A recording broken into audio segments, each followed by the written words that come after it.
Welcome to the first and debut episode of the Legends in 10 Minutes series. Today you will hear about none other than the legend nicknamed The Voice. Whitney Houston's story begins in a place where music isn't just a hobby, it's a native language.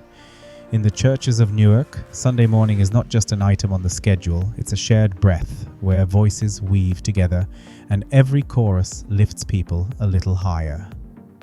This is the world where a girl grows up for whom, even as a child, it feels natural that melodies have weight, temperature, and scent. The family are musicians, the friends are musicians, and in the apartment something is playing in every corner. Gospel in the living room, soul in the kitchen, R&B in the hallway. The little girl learns that singing is not merely one sound after another, but spoken truth that already carries her own story inside it. At those childhood choir rehearsals, it's not about who is the most skilled, who can run the longest vocal run. What matters is how you move with the others, how you breathe with them. This is where Whitney learns the most important lesson of gospel. Your voice draws its power from how well you listen. From the fact that silence is just as much music as sound. From the way a gently held vibrato can sometimes tell more than a stretched high C. These invisible rules stay with her later as well, when the biggest stages in the world are already waiting. As a teenager, Whitney's life isn't confined within church walls. Modeling gigs, studios, background vocals. She collects experience, watches, and stores away every small detail. Behind the microphone, she doesn't want to show off more than necessary. She wants to give exactly what the song asks for. If the line asks for quiet, she gives quiet. If it asks to soar, the whole room looks up. Bit by bit, her own soundscape takes shape. Clear, bright, yet flexible. It's as if there were a little smile in every note. Not intrusive, just enough to make it obvious that someone is completely at home in music. You can't hide talent for long. First the immediate circle notices, then the city, and the door opens wider and wider. The first bigger opportunities come. Studios, talents already moving at the top of the industry.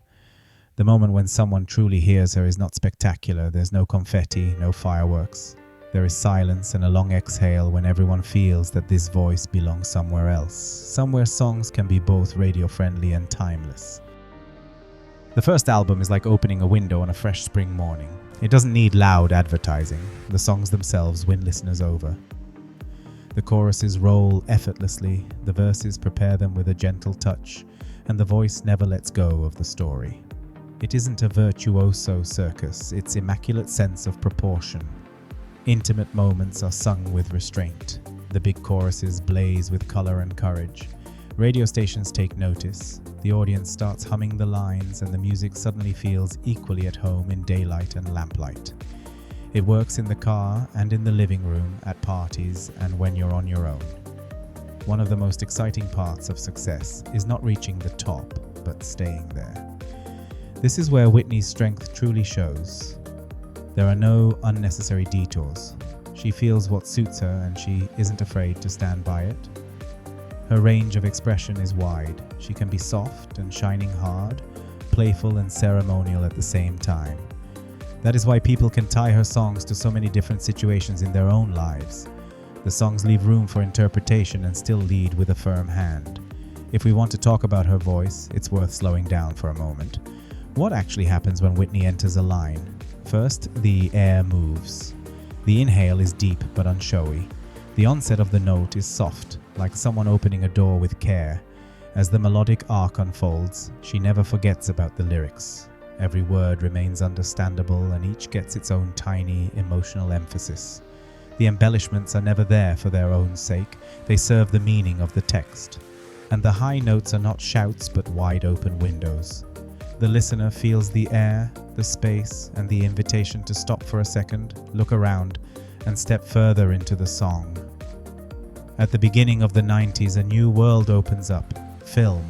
On the movie screen, singing suddenly turns into story, and inside the story it carries a different weight.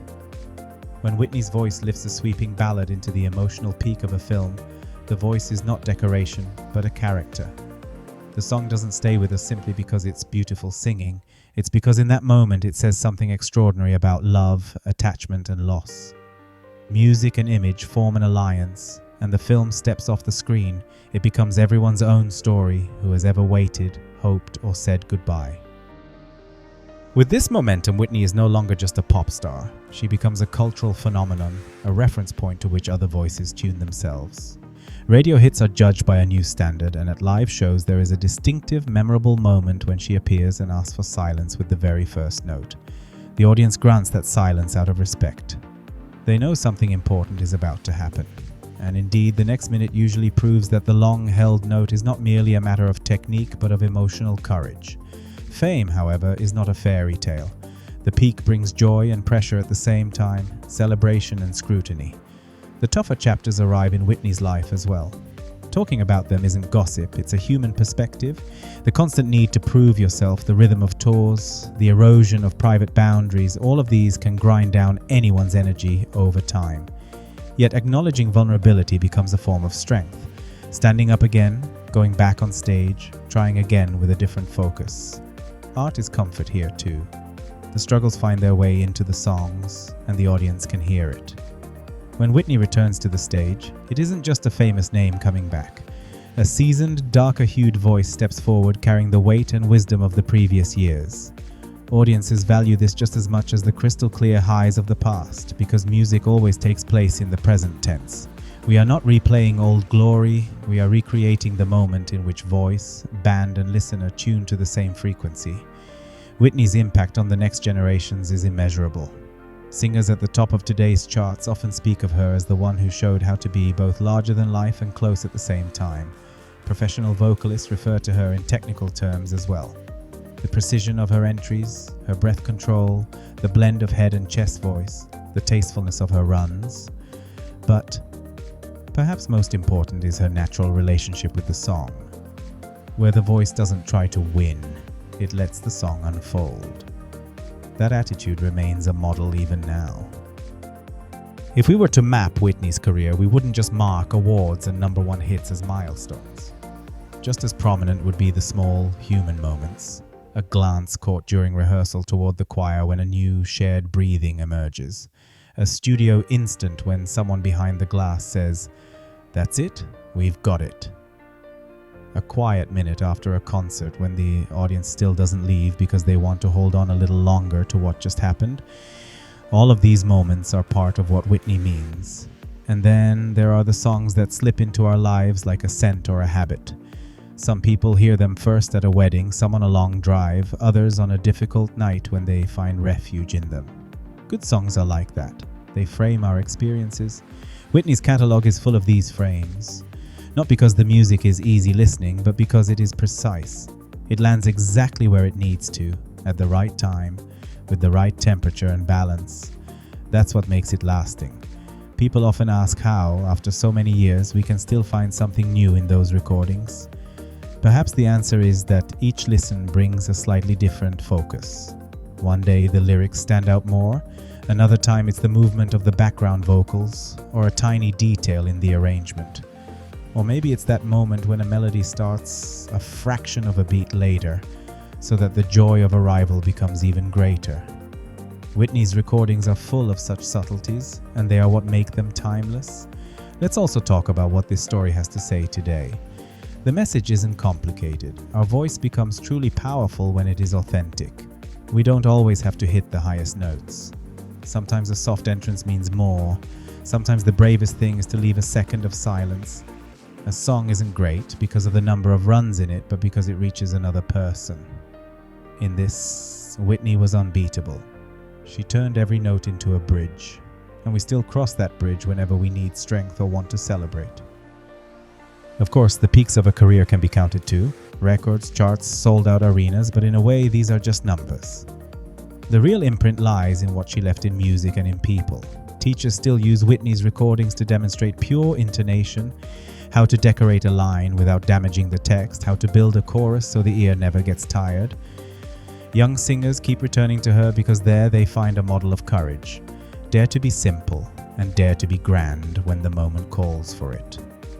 Speaking about the hard parts, we also shouldn't forget that behind idols, there are people, with mistakes, decisions, lessons learned. Struggle is part of the story, and the songs born from that struggle speak to all of us. Vulnerability is not weakness, but a doorway to understanding. When Whitney stepped back up to the microphone, those who had followed her journey didn't just hear a voice. They heard a message. You can begin again. You can do things differently. You can ask for help and be grateful to the ones who stood in front of the stage the whole time. If we imagine what it might have been like to work with her, probably not the grand gestures come to mind first, but professional humility.